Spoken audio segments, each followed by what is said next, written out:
sprinkles. Oh, texture.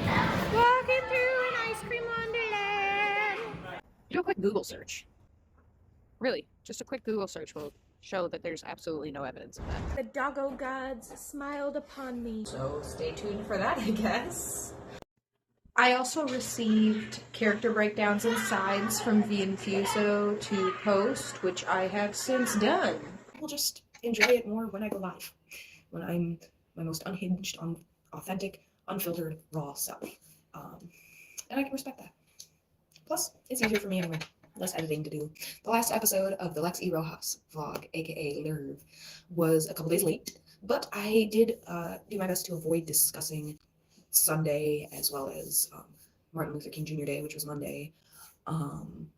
My MLK Jr. Day post got a lot of hate for like no reason. It was really weird.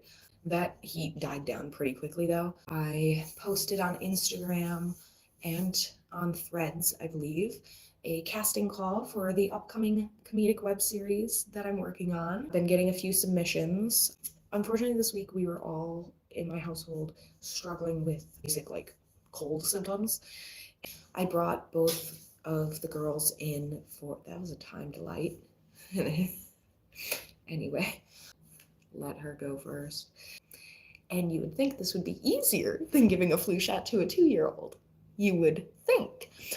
But you would be wrong. And this isn't her first flu shot. And then eventually we calmed her down, we got her the shot in the arm, and she goes, oh, that wasn't as bad as I thought it was gonna be. Back to my story, you know, that if it was pouring rain outside or snowing really badly, the kids would be dismissed from inside. You would go to the door, you would tell them who your kid is, and then they would send them out, right?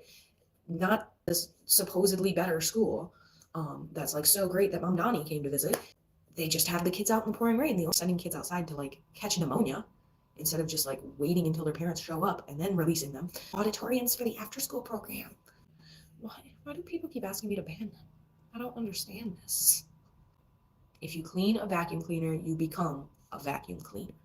Lane 2263, good jokes. This is actually a pajama top, but it's so warm that I cannot sleep in it. It is unsleepable. So I just wear it outside in the winter and it keeps me warm. And as always, remember to lead with empathy.